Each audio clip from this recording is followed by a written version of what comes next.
ಧರ್ಮಸ್ಥಳ ಅಸಹಜ ಸಾವು ಪ್ರಕರಣಕ್ಕೆ ಸಂಬಂಧಪಟ್ಟಂತೆ ತನಿಖೆಗೆ ಎಸ್ಐಟಿ ರಚನೆ ಮಾಡಲಾಗಿದೆ. ಗ್ಯಾರಂಟಿ ನ್ಯೂಸ್ಗೆ ಮಾಜಿ ಸಂಸದ ಹಿರಿಯ ವಕೀಲ ಉಗ್ರಪ್ಪ ಹೇಳಿಕೆಯನ್ನ ಕೊಟ್ಟಿದ್ದಾರೆ. ಧರ್ಮಸ್ಥಳ ಅಸಹಜ ಸಾವು ಪ್ರಕರಣಕ್ಕೆ ಸಂಬಂಧಪಟ್ಟಂತೆ ತನಿಖೆಗೆ ಸರ್ಕಾರ ಕೊಟ್ಟಾಗಿದೆ. ಎಸ್ಐಟಿ ಟೀಮ್ ಅನ್ನು ರಚನೆ ಮಾಡಾಗಿದೆ. ಇದಕ್ಕೆ ಸಂಬಂಧಪಟ್ಟಂತೆ ಉಗ್ರಪ್ಪನವರು ಪ್ರತಿಕ್ರಿಯೆ ಕೊಟ್ಟಿದ್ದಾರೆ. ಗ್ಯಾರಂಟಿ ನ್ಯೂಸ್ಗೆ ಸರ್ಕಾರ ಎಸ್ಐಟಿ ರಚನೆ ಮಾಡಿರುವುದಕ್ಕೆ ಅಭಿನಂದನೆ ಸಲ್ಲಿಸುತ್ತೇನೆ. 2016ರಲ್ಲಿ ರಾಜ್ಯದಲ್ಲಿ ಆಗ್ತಿರೋ ಮಹಿಳೆಯರ ದೌರ್ಜನ್ಯದ ಬಗ್ಗೆ ವರದಿಯನ್ನ ಮಾಡಿದ್ವಿ. 2018ರಲ್ಲಿ ಸರ್ಕಾರಕ್ಕೆ 11 ಸಂಪುಟಗಳ ವರದಿಯನ್ನು ಕೊಟ್ಟಿದ್ವಿ. ಮೊನ್ನೆಯಷ್ಟೇ ಸರ್ಕಾರ ಸಚಿವ ಸಂಪುಟದಲ್ಲಿ ವರದಿ ಸ್ವೀಕಾರ ಮಾಡಿತ್ತು. ಅಸಹಜ ಸಾವುಗಳ ಬಗ್ಗೆ ಅಧಿಕಾರಿಗಳಿಂದ ಮಾಹಿತಿಯನ್ನು ಸಂಗ್ರಹ ಮಾಡಿದ್ದೆ. ಅಧಿಕಾರಿಗಳ ವರ್ಷಕ್ಕೆ 100ಕ್ಕೂ ಹೆಚ್ಚು ಅಂದರೆ ಜನರ ಸಾವು ಆಗುತ್ತೆ ಅಂತ ಹೇಳಿದ್ರು. ಹೀಗಾಗಿ ಪ್ರಕರಣಗಳ ಗಂಭೀರವಾಗಿ ಪರಿಗಣಿಸಿ ಅಂತ ಸರ್ಕಾರಕ್ಕೆ ಒತ್ತಾಯ ಮಾಡಿದ್ದೆ. ಹಲವು ಸಂಘ ಸಂಸ್ಥೆಗಳು, ಮಹಿಳಾ ಆಯೋಗ ಕೂಡ ಸರ್ಕಾರಕ್ಕೆ ಒತ್ತಡ ಹೇರಿದ್ವು. ಸರ್ಕಾರ ಇದೀಗ 4 ಅಧಿಕಾರಿಗಳ ತಂಡ, ವಿಶೇಷ ತನಿಖಾ ತಂಡವನ್ನು ರಚನೆ ಮಾಡಿದೆ. ಅಧಿಕಾರಿಗಳು ನಿಷ್ಪಕ್ಷಪಾತವಾಗಿ ವರದಿ ನೀಡಲಿ. ಅಸಹಜ ಸಾವುಗಳಾಗಿರೋ ಕುಟುಂಬಕ್ಕೆ ನ್ಯಾಯ ಕೊಡುವ ವಿಶ್ವಾಸ ಅಂತೂ ಇದೆ. ಎಸ್ಐಟಿ ರಚಿಸಿದ ಸಿಎಂ, ಡಿಸಿಎಂ, ಗೃಹ ಸಚಿವರಿಗೆ ಅಭಿನಂದನೆಯನ್ನ ಸಲ್ಲಿಸಿದ್ದಾರೆ ವಿ.ಎಸ್. ಉಗ್ರಪ್ಪನವರು. ಇನ್ನು ಉಗ್ರಪ್ಪನವ್ರ ಜೊತೆಗೆ ನಮ್ಮ ಪೊಲಿಟಿಕಲ್ ರಿಪೋರ್ಟರ್ ದುರ್ಗೇಶ್ ನಾಯಕ್ ಒಂದು ಚಿಟ್ಚಾಟ್ ನಡೆಸಿದ್ದಾರೆ. ಏನು ಹೇಳಿದ್ರು ಈ ಸಂದರ್ಭದಲ್ಲಿ ನೋಡೋಣ ಬನ್ನಿ.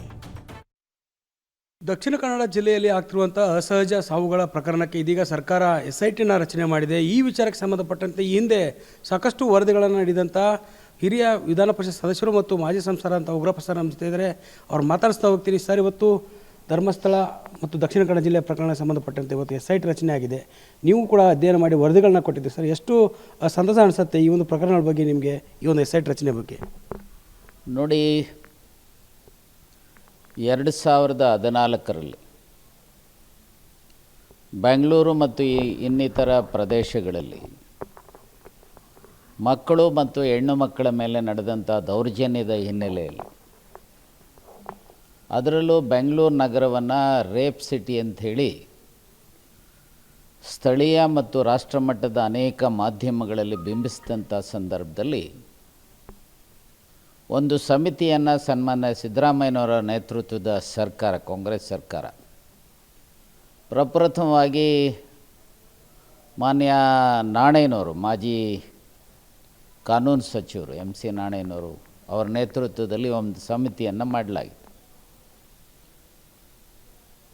ಅವರು ಕಾರಣಾಂತರಗಳಿಂದ ಕೇವಲ 1-2 ತಿಂಗಳುಗಳಲ್ಲಿ ರಾಜೀನಾಮೆ ಕೊಟ್ಟ ಮೇಲೆ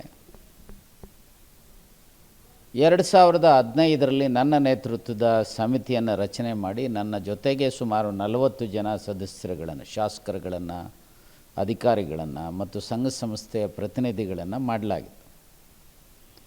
ಸೊ ನನ್ನ ಸಮಿತಿ ರಾಜ್ಯದ ಎಲ್ಲ ಜಿಲ್ಲೆಗಳಿಗೆ ಪ್ರವಾಸ ಮಾಡಿ ಆಯಾ ಜಿಲ್ಲೆಗಳಲ್ಲಿ ಮಹಿಳೆಯರ ಮೇಲೆ ಆಗ್ತಾ ಇರತಕ್ಕಂಥ ದೌರ್ಜನ್ಯ, ಮಕ್ಕಳ ಮೇಲೆ ನಡೀತಾ ಇರತಕ್ಕಂಥ ದೌರ್ಜನ್ಯ, ಅದರಲ್ಲೂ ವಿಶೇಷವಾಗಿ ಪೋಕ್ಸೋ ಘಟನೆಗಳು, ರೇಪ್ ಕೇಸುಗಳು, ನಾಪತ್ತೆ ಮಕ್ಕಳಾಗಿರ್ತಕ್ಕಂಥದ್ದಿರ್ಬೋದು ಅಥವಾ ಮಹಿಳೆಯರು ನಾಪತ್ತೆ ಆಗಿರುವಂಥದ್ದಿರ್ಬೋದು, ಡೌರಿ ಹ್ಯಾರಾಸ್ಮೆಂಟ್ಸ್ ಇರ್ಬೋದು, ಡೌರಿ ಡೆತ್ಸ್ ಇರ್ಬೋದು, ಸೊ ಹಾಗೆ ಭ್ರೂಣ ಹತ್ಯೆಗಳ ವಿಚಾರ ಇರ್ಬೋದು, ಸೆಕ್ಸ್ ರೇಷಿಯೋ ಇರ್ಬೋದು, ಹಾಗೆ ಟ್ರಯಲ್ನಲ್ಲಿ ಎಷ್ಟು ಕೇಸುಗಳಲ್ಲಿ ಕನ್ವಿಕ್ಷನ್ ಆಗಿದೆ, ಎಷ್ಟು ಕೇಸುಗಳಲ್ಲಿ ಅಕ್ವಿಟಲ್ ಆಗಿದೆ,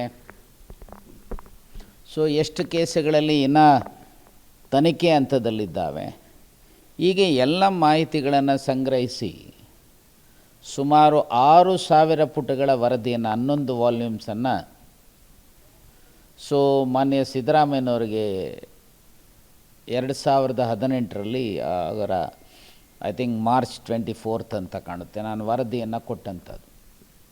ಆ ವರದಿ ಕೊಡೋದಕ್ಕೆ ಮೊದಲು ಜಿಲ್ಲಾವಾರು ಏನು ನಾವು ಪ್ರವಾಸ ಮಾಡಿದ್ವಿ, ಅದೇ ರೀತಿಯಲ್ಲಿ ನಾನು ದಕ್ಷಿಣ ಕನ್ನಡ ಜಿಲ್ಲೆಗೆ 2016ರ ಜನವರಿ ಅಂತ ಕಾಣುತ್ತೆ ಭೇಟಿ ಮಾಡಿದ್ದೆ. ಆ ಜನವರಿನಲ್ಲಿ ಬೆಳಗ್ಗೆ 11 ಗಂಟೆಯಿಂದ ಸಂಜೆ 7 ಗಂಟೆವರೆಗೂ ಸಹ ಜಿಲ್ಲಾ ಆಡಳಿತದ ವಿವಿಧ ಇಲಾಖೆಗಳ ಅಧಿಕಾರಿಗಳ ಸಭೆ, ಮಾಧ್ಯಮದವರು ಆ ಸಭೆಯಲ್ಲಿದ್ದರು, ಮತ್ತು ಅನೇಕ ಸಂಘ ಸಂಸ್ಥೆಗಳ ಮತ್ತು ರಾಜಕೀಯ ಪಕ್ಷಗಳ ಪ್ರತಿನಿಧಿಗಳು ಆ ಸಭೆಯಲ್ಲಿದ್ದರು. ಆ ಸಭೆಯಲ್ಲಿ ಅನೇಕ ವಿಚಾರಗಳ ಬಗ್ಗೆ ಪ್ರಸ್ತಾಪ ಆಯಿತು. ಆ ವಿಚಾರಗಳಲ್ಲಿ ಪ್ರಸ್ತಾಪ ಆದಂಥ ಹಿನ್ನೆಲೆಯಲ್ಲಿ, ಅದರಲ್ಲೂ ವಿಶೇಷವಾಗಿ ಧರ್ಮಸ್ಥಳದ ಆಸುಪಾಸಿನಲ್ಲಿ ಅಸಹಜ ಸಾವುಗಳು, ಯಾರು ಜನಪ್ರತಿನಿಧಿಗಳು ಬಂದಿದ್ದರು, ಅದರಲ್ಲೂ CPIನ ಪ್ರಮುಖರುಗಳು ಕೆಲವರು, ವರ್ಷಕ್ಕೆ 400ರಿಂದ 500 ಅಸಹಜ ಸಾವುಗಳಾಗ್ತವೆ ಅಂಥೇಳಿ ಸಮಿತಿ ಮುಂದೆ ಹೇಳಿದರು. ಆಗ ಸಮಿತಿಯ ಮುಂದೆ ಇದ್ದಂಥ ಪೊಲೀಸ್ ಅಧಿಕಾರಿಗಳು, SP ಇರ್ಬೋದು, ಅಡಿಷನಲ್ SP ಇರ್ಬೋದು, ಅಷ್ಟಿಲ್ಲ ಸರ್, ಪ್ರತಿ ವರ್ಷ ಕನಿಷ್ಠ 100 ಅಸಹಜ ಸಾವುಗಳಾಗ್ತವೆ ಅಂಥೇಳಿ ಆನ್ ರೆಕಾರ್ಡ್ ಪೊಲೀಸ್ನವರು ಅಕ್ಸೆಪ್ಟ್ ಮಾಡಿದ್ರು. ನಾನು ಅವರಿಗೆ ಕೇಳಿದ್ದೆ, ನೋಡಪ್ಪ 100 ಅಂದರೆ ವರ್ಷಕ್ಕೆ ಆಲ್ಮೋಸ್ಟ್ 3 ದಿವಸಕ್ಕೂ ಒಂದು ಅಸಹಜ ಸಾವು ಆಗುತ್ತೆ, ಅದರಲ್ಲೂ ಒಂದೇ police station ಲಿಮಿಟಲ್ಲಿ.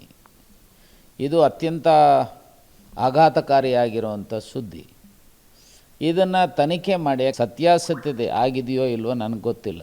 But it is a matter for investigation. Let this special team investigate the issue and ultimately over all the culprits ಅನ್ನುವಂಥದ್ದನ್ನು ಹೊರಗೆ ತರ್ತಕ್ಕಂಥದ್ದು ಮತ್ತು ಅಂಥವರಿಗೆ ಶಿಕ್ಷೆ ಕೊಡಿಸ್ತಕ್ಕಂಥದಕ್ಕೆ ಏನು ಸರ್ಕಾರ ಪ್ರಾಮಾಣಿಕವಾಗಿ ಒಂದು SIT ಮಾಡಿದ್ದಾರೆ, ನಿಜಕ್ಕೂ ಸಹ ಸ್ವಾಗತಾರ್ಹವಾಗಿರ್ತಕ್ಕಂಥ ವಿಚಾರ.